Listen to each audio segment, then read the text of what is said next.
വേദപുസ്തകത്തിലെ സ്വർണ്ണഖനി എന്ന അപരനാമത്തിൽ അറിയപ്പെടുന്ന ഒരു പുസ്തകമാണ് വെളിപ്പാട് പുസ്തകമെങ്കിൽ പ്രവാചകന്മാരുടെ താക്കോൽ എന്നാണ് ദാനിയേൽ പ്രവചനത്തെ അറിയപ്പെടുന്നത്. ഒരു നാണയത്തിൻ്റെ രണ്ട് വശം പോലെ വേർതിരിക്കാൻ പറ്റാതെ അഭേദ്യമായി ബന്ധപ്പെട്ട് കിടക്കുന്ന പുസ്തകങ്ങളാണ് ദാനിയേൽ പ്രവചനവും വെളിപ്പാട് പുസ്തകവും. വെളിപ്പാട് പുസ്തകത്തിൽ ധാരാളം പ്രത്യേകതകൾ മറ്റു ചില പുസ്തകങ്ങളുമായി വെച്ച് നോക്കുമ്പോൾ ഉണ്ട്. അതിലെ 5 പ്രത്യേകതകൾ മാത്രം ഇന്ന് ചിന്താവിഷയമാക്കി തീർക്കുവാനായിട്ട് കർത്താവിൽ ആശ്രയിച്ച് ആഗ്രഹിക്കുകയാണ്. വെളിപ്പാട് പുസ്തകം 1-ാം അധ്യായം അതിൻ്റെ 3-ാമത്തെ വാക്യം വായിക്കുമ്പോൾ ഈ പ്രവചനത്തിലെ വാക്കുകളെ വായിച്ച് കേൾപ്പിക്കുന്നവരും കേൾക്കുന്നവരും അതിലെഴുതിയിരിക്കുന്നത് പ്രമാണിക്കുന്നവരും ഭാഗ്യവാന്മാർ എന്ന് രേഖപ്പെടുത്തി. 22-ാം അധ്യായം അതിൻ്റെ 7-ാമത്തെ വാക്യത്തിലും ഇതേ കാര്യം കാണുന്നുണ്ട്.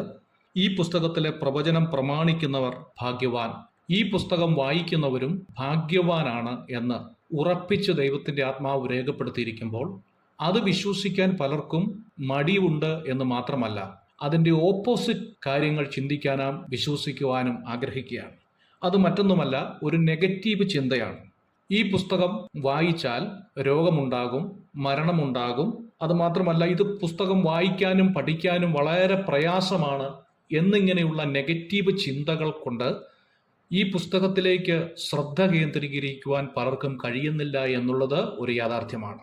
എന്നാൽ ദൈവാത്മാവ് നമ്മളോട് വ്യക്തമായും കൃത്യമായും രേഖപ്പെടുത്തുന്നത് ഈ പുസ്തകം വായിക്കുന്നവൻ ഭാഗ്യവാനാണ് എന്നുള്ളതാണ്. അതാണ് ഇതിലെ 1-ാമത്തെ പ്രത്യേകത എന്ന് പറയുന്നത്. 2-ാമത്, ബൈബിളിലെ അവസാനത്തെ പ്രവചന പുസ്തകമാണ് വെളിപ്പാട് പുസ്തകം. പഴയ നിയമത്തിൽ ഏതാണ്ട് 16 പ്രവചന പുസ്തകങ്ങൾ ഉള്ളതായി നമുക്ക് കാണാനായിട്ട് സാധിക്കുന്നുണ്ട്. പുതിയ നിയമത്തിൽ ഒരു പ്രവചന പുസ്തകം മാത്രമേ ഉള്ളൂ. അത് അവസാനത്തെ പുസ്തകമായ വെളിപ്പാട് പുസ്തകമാണ്. ബൈബിളില് 4-1 പ്രവചന പുസ്തകമാണ്. അങ്ങനെയെങ്കിൽ പ്രവചനത്തിന്റെ പ്രസക്തി എത്രമാത്രം വലുതാണ് എന്ന് ഓർമ്മിപ്പിക്കുന്ന ഒരു പുസ്തകം കൂടെയാണ് വെളിപ്പാട് പുസ്തകം. 3-ാമത്തെ പ്രത്യേകത, അനുഗ്രഹങ്ങൾ വെളിപ്പെടുത്തുന്ന ഒരു പുസ്തകമാണ്. എന്താണ് അനുഗ്രഹങ്ങൾ? ഉൽപ്പത്തി പുസ്തകം നാം വായിക്കുമ്പോൾ അനുഗ്രഹങ്ങൾ മനുഷ്യന്റെ നഷ്ടമായി രേഖപ്പെടുത്തിയിരിക്കുന്ന പുസ്തകമാണ്. വെളിപ്പാട് പുസ്തകം വായിക്കുമ്പോൾ മനുഷ്യന്റെ അനുഗ്രഹങ്ങൾ തിരിച്ചു വരുന്ന പുസ്തകമാണ്. ഉൽപ്പത്തി പുസ്തകം 3-ാം അധ്യായം അതിന്റെ 14-ാമത്തെ വാക്യത്തിൽ നാം വായിക്കുന്നത്, മനുഷ്യന് വിനാശമായത് സംഭവിക്കുകയാണ്. ജീവൻ നഷ്ടമാകുന്നു, പാപം അവനിൽ പ്രവേശിക്കുന്നു, അത് മുഖാന്തരം ശാപം അവനിലേക്ക് പ്രവേശിക്കുന്നു, പറുദീസ നഷ്ടമാകുന്നു, ജീവവൃക്ഷം അവന് നഷ്ടമായി തീരുന്നു. അങ്ങനെ നഷ്ടങ്ങളുടെ ഒരു കണക്ക് രേഖപ്പെടുത്തിയിരിക്കുന്ന പുസ്തകമാണ് ഉൽപ്പത്തി പുസ്തകം. വെളിപ്പാട് പുസ്തകത്തിലേക്ക് നാം കടന്നു വരുമ്പോൾ അവിടെ കാണുന്നത് 22-ാം അധ്യായം അതിന്റെ 3-ാമത്തെ വാക്യത്തിൽ നാം ഇങ്ങനെ വായിക്കുന്നു, ഇനി ഒരു ശാപവും ഇല്ല, ശാപമെല്ലാം മാറിപ്പോവുകയാണ്. അങ്ങനെയെങ്കിൽ അനുഗ്രഹങ്ങൾ വെളിപ്പെടുത്തുന്ന ഒരു പുസ്തകമാണ് വെളിപ്പാട് പുസ്തകമെന്ന് നമുക്ക് തർക്കമന്യേ മനസ്സിലാക്കാനായിട്ട് സാധിക്കും. 4-ാമത്തെ വെളിപ്പാട് പുസ്തകത്തിന്റെ ഒരു പ്രത്യേകതയാണ് തേജോമനായ കർത്താവിനെ വെളിപ്പെടുത്തുന്ന ഒരു പുസ്തകമാണ്. 1-ാം അധ്യായം അതിന്റെ 13-ാമത്തെ വാക്യത്തിൽ നാം ഇങ്ങനെ വായിക്കുന്നു, തിരിഞ്ഞപ്പോൾ 7 പൊൻനിലവിളക്കുകളെയും നിലവിളക്കുകളുടെ നടുവിൽ നിലയങ്കി ധരിച്ച് മാറത്ത് പൊൻകച്ച കെട്ടിയവരായ മനുഷ്യപുത്രനോട് സദൃശനായവനെയും കണ്ടു. തേജോമനായ കർത്താവിനെ ഈ പുസ്തകത്തിൽ മനുഷ്യർക്ക് മനസ്സിലാകുന്നത് പോലെ വരച്ചു കാണിക്കുകയാണ്. അതാണ് ഈ പുസ്തകത്തിന്റെ മറ്റൊരു പ്രത്യേകത.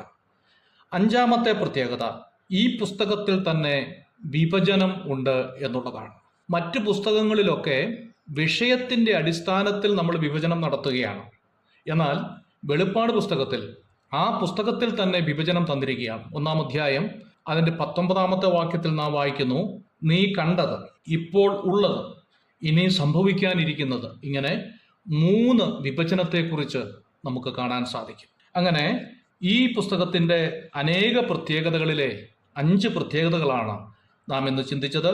1, ഈ പുസ്തകം വായിക്കുകയും വായിച്ച് കേൾപ്പിക്കുന്നവനും ഭാഗ്യവാനാണ്. 2, ബൈബിളിലെ അവസാനത്തെ പ്രവചന പുസ്തകമാണ് വെളിപ്പാട് പുസ്തകം. 3, അനുഗ്രഹങ്ങൾ വെളിപ്പെടുത്തുന്ന പുസ്തകമാണ് വെളിപ്പാട് പുസ്തകം. 4, തേജോമയനായ കർത്താവിനെ വെളിപ്പെടുത്തുന്ന മനോഹരമായ ഒരു പുസ്തകമാണ് വെളിപ്പാട് പുസ്തകം. 5, ഈ പുസ്തകത്തിൽ തന്നെ വിഭജനം കാണുന്നു. ഈ പഠനം നമുക്ക് അനുഗ്രഹമായി തീരട്ടെ. പ്രാർത്ഥനയോടെ വെളിപ്പാട് പുസ്തക പഠനത്തിലേക്ക് നിങ്ങളേവരെയും സ്വാഗതം ചെയ്യുന്നു. ദൈവം എല്ലാവരെയും ധാരാളമായി അനുഗ്രഹിക്കുമാറാകട്ടെ.